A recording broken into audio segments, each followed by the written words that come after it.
My informative speech by Deonrick. My speech today is on child abuse. Child abuse can be broken down into three different categories. It could be physical, it could be emotional, or it could also be sexual. There are different forms of child abuse, as I stated before, and the first one that we'll talk about today is physical child abuse.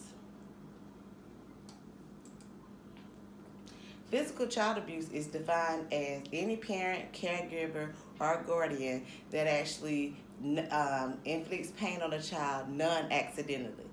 With that being said, it can be a hit, a spank, a slap, a push, anything that inflicts harm to the child physically can be considered physical child abuse. The number one form of physical child abuse is physical neglect. Not only with physically harming a child, you can also neglect or not do something that can result in that child being neglected or have been affected by child abuse. With that being said, not feeding your child, not making sure they have the proper hygiene, not making sure that they're taken care of, have a safe environment to sleep in. Those are ways also that classify under physical neglect.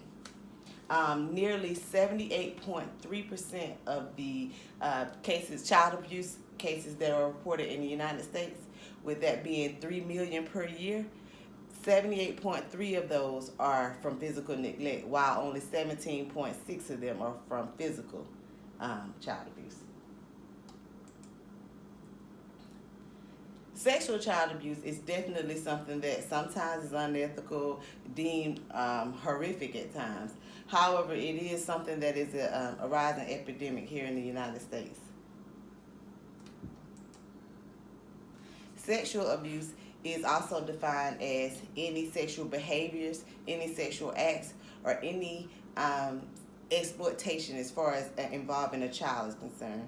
With that being said, doesn't necessarily mean physically touching that child. Even if you take a picture of this child in indecent exposure, even if you make a derogatory or rude or sexually explicit comment to a child around a child, that is also considered child abuse. Child abuse is the one case that is the least reported and the ones that been swept under the rug for the most. Reason being is because a lot of children feel neglected and they feel as if this is sometimes my fault. With that being said, there are 8.1% of the cases in the United States that are reported for child abuse that are sexual child abuse.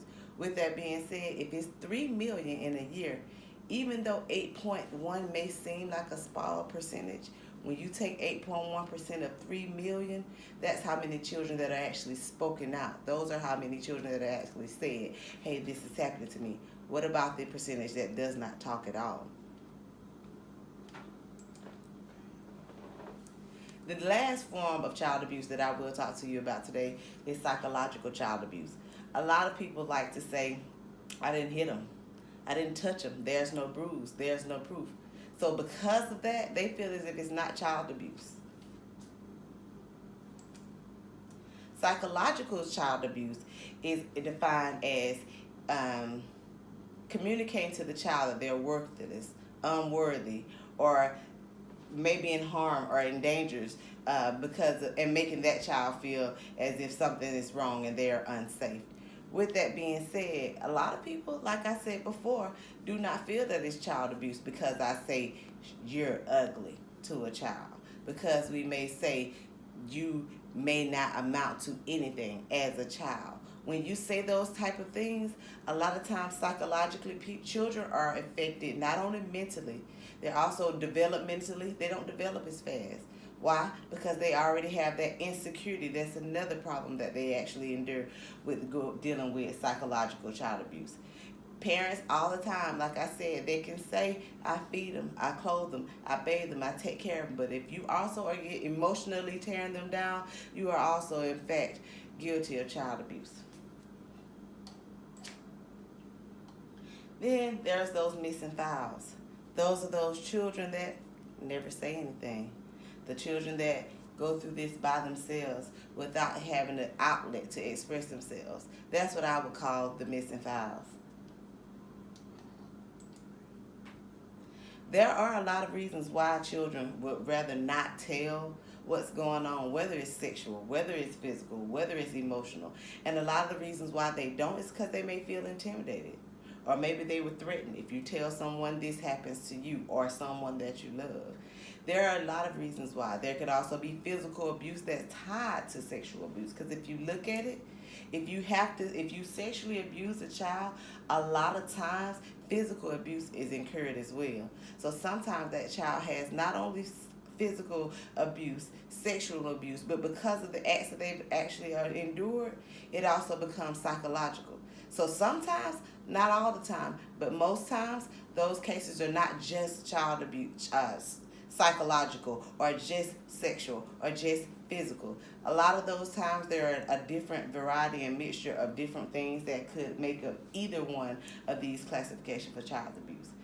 All in all, what I'm saying at this point is child abuse is a rising epidemic in the United States of America.